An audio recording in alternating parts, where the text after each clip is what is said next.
So asịrị m na o tekwana no NGO Verydarkman NGO akaụntụ a and NGO money afiawal ka m nwa kwukeneli okwu ịghọtana kwụsị anọkọta na m sị NGO akaụntụ a emepere ụwa NGO a ka e wee play ka e wee make a point because come to think of it ịpụtalụ wee gwa ndị mmadụ na-echọrọ n'imepe NGO ka iwee je na-enyelu school children aka na-alụgharịrị ha school and all that.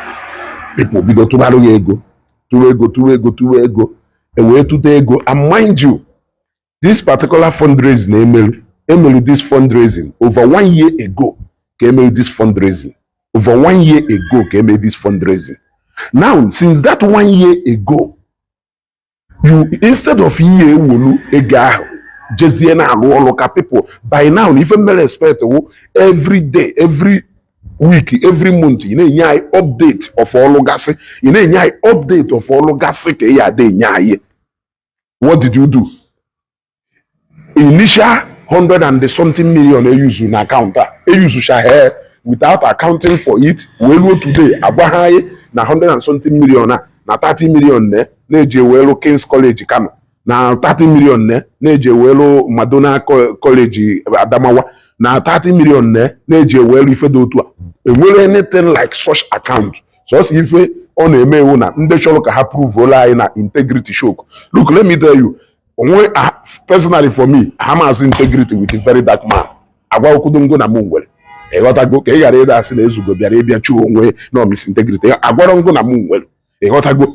Mana ife na agwa owu apart from 100 and something million ahụ akaụntụ gosiri na ọpụgo na sinsi emoko sinsi onye tikwe ego ife ya afụkwa awụ total amount raise 300 and total amount polapo 100 and something one for 250 something ka ogono since over how long a break you down why legacy project alụgasịrị gosini ya mụ na awụfụ ọkwọsọ si ife a na-egosi anyị ewo eje ebe nwanụ egosi anyị ife nwanụ egosila anyị the other day agwara anyị na-eji n'onwere ebe a na-agbapụ borehole ndị amụsụ na-aba ewere over 30 million wee chụọ amụsụ wee gwọọ ọgwụ ebe a na-agbapụ borehole. I hear you, Mr. Integrity, nke ahụ werie I hands up for you.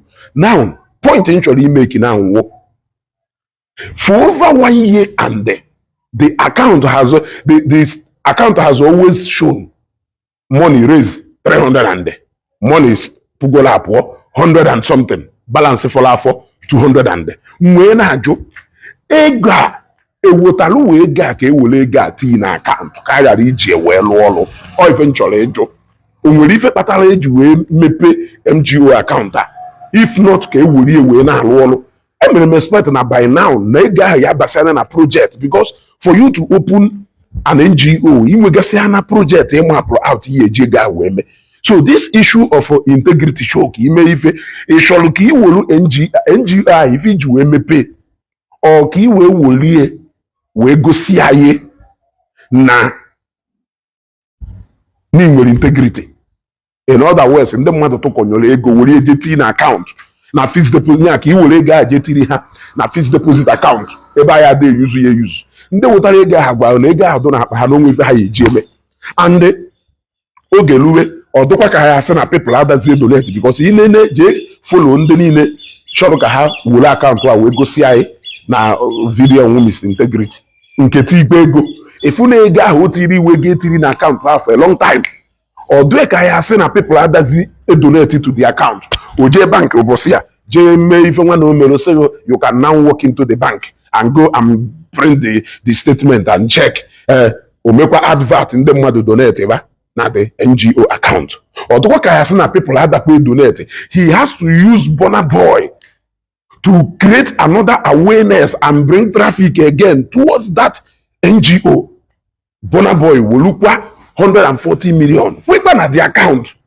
140 million ahụ ekwere na the account. Kedu ife ọdụ that place eme? Ego agbagokwana to 400 and something million gogono. Kedu ife that money do that place eme for God's sake? Ego ahụ bịakwa ọdụ ebe ahụ next year kwa towards ending of this year ọ ya egosikwa ya account ahụ ife ya dịkwa na account ahụ 400 and kedu ife people jizi raise that money. Ajụjụ ka na-ajụ. Gịnị mere people ji raise that money? Ịpụtazie igosi anyị projekti ya. Onwe onye ịdashiri ego, onye imere empowerment, gwa anyị na empowerment ahụ imere n'isikwo n'ego ume, n'isi n'ego NGO mee. Ịmarụ na ihe esi na akpago. I understand na mgbe imepe NGO na inwere ego mgbe ahụ.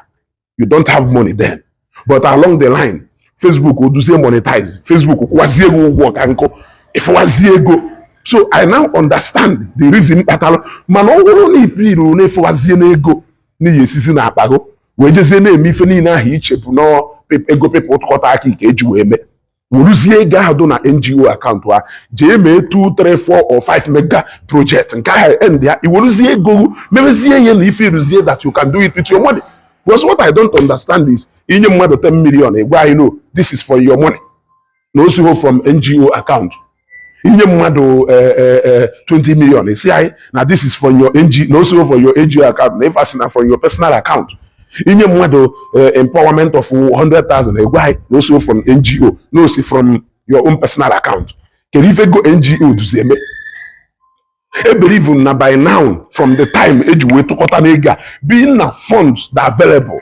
Like egosi guy about 6 schools, 7 to 10 schools. Eji na ego a wee renovate ya, roll school are 1 or 2 things. It's supposed to give us guy more than 10 or more than or close to 15. That is what we call accountability. Enyere nge ego ka ije gota machina. Iwere ego machina jedewe na account. After 5 months, nsikwa kedu machine gosikwa m ego board. After 1 year, nsikwa ke machine gosikwa m ego board. After 2 years, nsikwa ke machine gosikwa m ego board. It's either you give the money back or you go and buy this machine. Ka machine abido ụlọ ọrụ nji wee weta ego. Yeah? So sometimes amomi ife na agụwo whatever VDM no onto. Nya we for but one thing I'm telling you is that always trying to show us year after year na ego NGO does not guarantee accountability to me because people donated that money for a reason.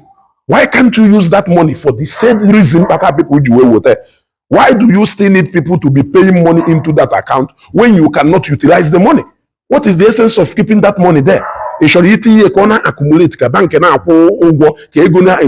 when are you ever going to start using that money?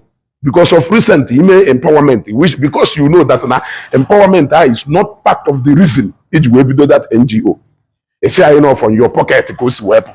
Now from ego NGO. Only nyere ego. You know from your pocket, now from ego NGO. When are you going to start utilizing the money for that NGO?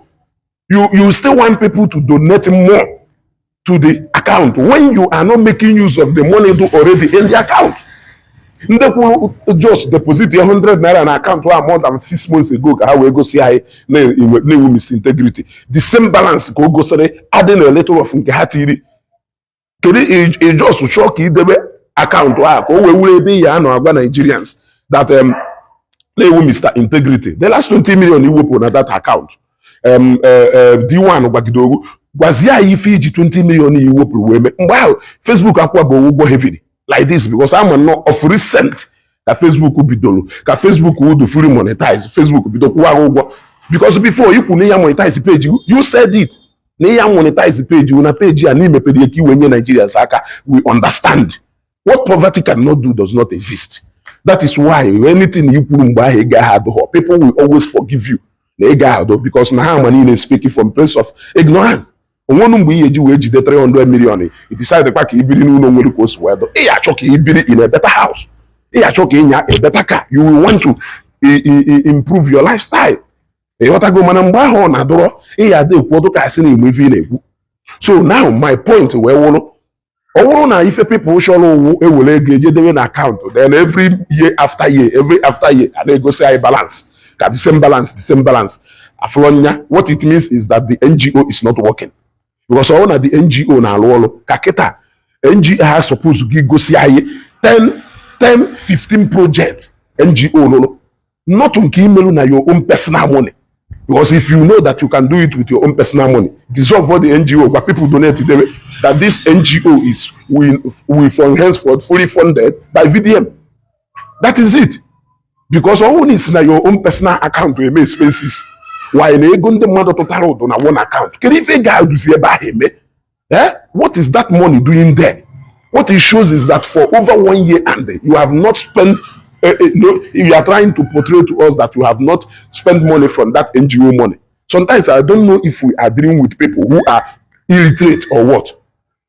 What is the essence of showing us that the money is there when you cannot use it? Use the money for the project AJW without Mr. Man.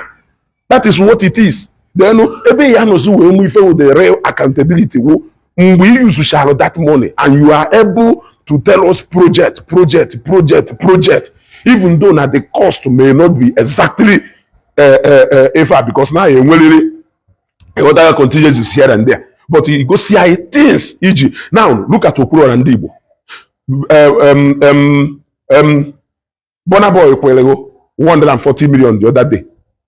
A day before or a day after, Okuro raised 140 million for a patient that money, it is that money direct in account to the patient. They use that money immediately for the purpose of that patient. For over 1 year, Okuro has raised nothing less than over 1 billion for people. That money has been fully utilized. Ndị ji ebuju na ọgwụ jebe kidney, ụfọdụ n'ime ha dugo mma, ụfọdụ ka nọ na hospital receive treatment, ụfọdụ ka nọ n'ebe ha nọ na-emere onwe ife ha na-emere onwe ha. That is what we call accountability. Then sometimes people are dash 5 million. Ụfọdụ nwere ike gwe wolu nka if you oje na UNN, if you oje na UNICEF, if you oje na eba. The other day o melu free shake up for kidney and efa. That is what we call utilizing the money. Obuli wole ego ije de wofu ebe.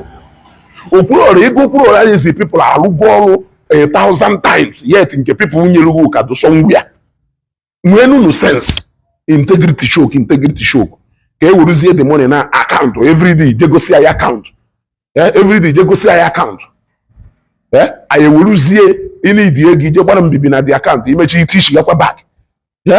O wuruzie nyawu ni nwere integrity, but the reason eji we wote ga we are not doing it. We are not showing us project. Kaketa inwe passion, inwe zero, nwere ife fugasịrị. The moment the money bịara, you start executing it. You know katagba ni jelo school na Ghana ka ogono. Ka iwe were je show Ghana fan base. Okwori onye agwolu ka agbal. Aye need onwezi ndị need na Nigeria ebe na Ghana. So jukwa na ife a even no ka maka ote na NGO money ji we na afia. Nwe se ka nju unu. Atụkọtara we ga na NGO ka ego ajado na account. Ka gara ide use your sense and use your brain. Ewuru nga aha kwa ego n'ọkụ. Oh, because na mgbe ọ raise that money mgbe ahụ ọka na pure water na one room. Ọmụhụ na ego ya emechasị na Facebook ebaba ya ọfụma ya na other social media handles ya. Ego aha abịawa na kịta. Ofiruzie na ego ahụ na NGO account enwezi anything called to him. Ọwụrụ na ọma onye emeda fundraising. Ife emekwala kịta awụ ka Bonaboy tikpe ego ka ndị mmadụ wee ka people tiwekwa ego dị. Kedu ife a na-etiziri ego out there when you cannot make use of it? You just want that money to be there. Ka iwe gwa anyị na nwere integrity. Ego people ka iji egosi anyị na nwere integrity. Gata some time back shock is scheme ndị mmadụ ikwu na the money flefu. Ka iwe ma reaction ndị mmadụ. If na reaction people adụrụ oke igbuchakwa. I hear you. People like us, and from then I say, VDM I have to that is why I make my video na Igbo. My targeted audience won't know one Igbo because I notice going on Igbo is Susugare if I is Susugare. Yafonye Yoruba no nya Hausa. VDM will fans na benda Hausa we fans na benda Yoruba. You can never see fancy VDM na Ugwu Hausa or fancy VDM na Yoruba or other tribes insulting people the way Igbo say Susugare na Facebook. On the book, fan base VDM now. Yafunda Hausa and the Yoruba be hana anu ogumaka VDM because they know that everybody must not believe what you are saying. That is life. You don't expect everybody to believe if in a or he who. You want to go or he who? You know, kata nese na ini ine wunde Nigeria. Na ini ine ye kutare ni fi neme. It's not possible now. It's not possible. So now, even you when you put integrity ya, ka unu wee ghọta and from then I say everyday VDM, you might have platform must stand there for. If a platform must stand there for all of your abatam zoe mazo gidon the people are flight. Generally, even in the engaging if ever controversy out to come like it, let us redeem as many people as we can. You want to go? That is why I followed you because of this. Adama like a video, but this one I like and they follow go a follower or a soul ka a redeem go from the shackles of gotta go can narrate bile ezugo. Share this video.